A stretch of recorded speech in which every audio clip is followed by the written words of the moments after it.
16वां बाब। मन और बटेरे।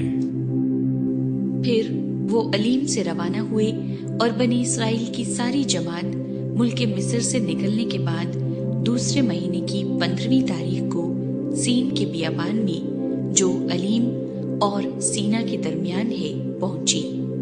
और उस बियाबान में बनी इसराइल की सारी जमात मूसा और हारून पर बुड़बुड़ाने लगी और बनी इसराइल कहने लगे, काश कि हम खुदावंद के हाथ से मुल्क मिस्र में जब ही मार दिए जाते, जब हम गोश्त की हांडियों के पास बैठकर दिल भर कर रोटी खाते थे, क्योंकि तुम तो हमको इस बियाबान में इसीलिए ले आए हो कि सारे मजमे को भूखा मारो। तब खुदावंद ने मूसा से कहा, मैं आसमान से तुम लोगों के लिए रोटियां बरसाऊंगा। सो ये लोग निकल निकल कर फकत एक एक दिन का हिस्सा हर रोज बटोर लिया करी, कि इससे मैं इनकी आजमाइश करूंगा कि वो मेरी शरीयत पर चलेंगे या नहीं। और छठे दिन ऐसा होगा कि जितना वो लाकर पकाएंगे वो उससे जितना रोज जमा करते हैं दूना होगा। तब मूसा और हारून ने सब बनी इसराइल से कहा कि शाम को तुम जान लोगे कि जो तुमको मुल्क मिस्र से निकाल कर लाया है वो खुदावंद है। और सुबह को तुम खुदावंद का जलाल देखोगे, क्योंकि तुम जो खुदावंद पर बुड़बुड़ाने लगते हो उसे वो सुनता है। और हम कौन है जो तुम हम पर बुड़बुड़ाते हो? और मूसा ने ये भी कहा कि शाम को खुदावंद तुमको खाने को गोश्त और सुबह को रोटी पेट भर के देगा, क्योंकि तुम जो खुदावंद पर बुड़बुड़ाते हो उसे वो सुनता है। और हमारी क्या हकीकत है? तुम्हारा बुड़बुड़ाना हम पर नहीं बल्कि खुदावंद पर है। फिर मूसा ने हारून से कहा कि बनी इसराइल की सारी जमात से कह कि तुम खुदावंद के नजदीक आओ, क्योंकि उसने तुम्हारा बुड़बुड़ाना सुन लिया है। और जब हारून बनी इसराइल की जमात से ये बातें कह रहा था तो उन्होंने बियाबान की तरफ नजर की और उनको खुदावंद का जलाल बादल में दिखाई दिया। और खुदावंद ने मूसा से कहा, मैंने बनी इसराइल का बुड़बुड़ाना सुन लिया है। सो तू उनसे कह दे कि शाम को तुम गोश्त खाओगे और सुबह को तुम रोटी से सेर होगे, और तुम जान लोगे कि मैं खुदावंद तुम्हारा खुदा हूँ। और यूं हुआ कि शाम को इतनी बटेरें आईं कि उनकी खैमागाह को ढांक लिया, और सुबह को खैमागाह के आसपास ओस पड़ी हुई थी।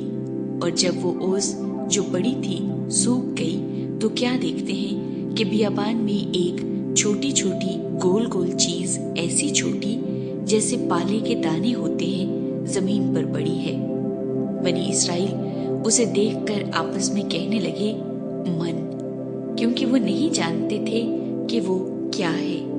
तब मूसा ने उनसे कहा, ये वही रोटी है जो खुदावंद ने खाने को तुमको दी है। सो खुदावंद का हुक्म ये है कि तुम उसे अपने अपने खाने की मिकदार के मुआफिक, यानी अपने अपने आदमियों के शुमार के मुताबिक फी गज 1 ओमर जमा करना, और हर शख्स उतने ही आदमियों के लिए जमा करे जितने उसके डेरे में हो। चुनाचे बनी इसराइल ने ऐसा ही किया, और किसी ने ज्यादा और किसी ने कम जमा किया। और जब उन्होंने उसे ओमर से नापा तो जिसने ज्यादा जमा किया था कुछ ज्यादा न पाया, और उसका जिसने कम जमा किया था कम न हुआ। उनमें से हर एक ने अपने खाने की मिकदार के मुताबिक जमा किया था। और मूसा ने उनसे कह दिया था कि कोई उसमें से कुछ सुबह तक बाकी न छोड़े। तो भी उन्होंने मूसा की बात न मानी, बल्कि बासों ने सुबह तक कुछ रहने दिया। सो उसमें कीड़े पड़ गए और वो सड़ गया।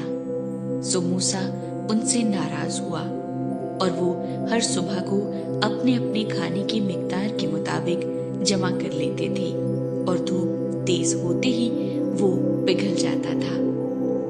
और छठे दिन ऐसा हुआ कि जितनी रोटी वो रोज जमा करते थे उससे दूनी जमा की, यानी फी गज 2 उमर और जमात के सब सरदारों ने आकर ये मूसा को बताया। उसने उनको कहा कि खुदावंद का हुक्म ये है कि कल खास आराम का दिन यानी खुदावंद का मुकद्दस सबत है। जो तुमको पकाना हो पका लो, और जो उबालना हो उबाल लो, और वो जो बच रहे उसे अपने लिए सुबह तक महफूज रखो। चुनाचे उन्होंने जैसा मूसा ने कहा था उसे सुबह तक रहने दिया, और वो ना तो सड़ा और ना उसमें कीड़े पड़े। और मूसा ने कहा कि आज उसी को खाओ, क्योंकि आज खुदावंद का सबत है, इसलिए वो आज तुमको मैदान में नहीं मिलेगा। 6 दिन तक तुम उसे जमा करना, पर 7वें दिन सबत है, उसमें वो नहीं मिलेगा। और 7वें दिन ऐसा हुआ कि उनमें से बाज आदमी मन बटोरने गए, पर उनको कुछ नहीं मिला। तब खुदावंद ने मूसा से कहा कि तुम लोग कब तक मेरे हुक्मों और शरीयत के मानने से इनकार करते रहोगे? देखो, चूंकि खुदावंद ने तुमको सबत का दिन दिया है, इसीलिए वो तुमको 6ठे दिन 2 दिन का खाना देता है। सो तुम अपनी अपनी जगह रहो, और 7वें दिन कोई अपनी जगह से बाहर न जाए। चुनाचे लोगों ने 7वें दिन आराम किया, और बनी इस्राएल ने उसका नाम मन रखा, और वो धनिये के बीज की तरह सफेद, और उसका मजा शहद के बने हुए पुए की तरह था। और मूसा ने कहा, खुदावंद ये हुक्म देता है कि इसका 1 ओमर भरकर अपनी नस्ल के लिए रख लो, ताकि वो उस रोटी को देखे जो मैंने तुमको बियाबान में खिलाई, जब मैं तुमको मुल्क मिस्र से निकाल कर लाया। और मूसा ने हारून से कहा, 1 मर्तबान ले और 1 ओमर मन उसमें भरकर उसे खुदावंद के आगे रख दे, ताकि वो तुम्हारी नस्ल के लिए रखा रहे। और जैसा खुदावंद ने मूसा को हुक्म दिया था, उसी के मुताबिक हारून ने उसे शहादत के संदूक के आगे रख दिया, ताकि वो रखा रहे। और बनी इस्राएल जब तक आबाद मुल्क में न आए, यानी 40 बरस तक मन खाते रहे। अलगर्ज जब तक वो मुल्क कैनान की हदूद तक न आए, मन खाते रहे। और 1 उमर ऐफा का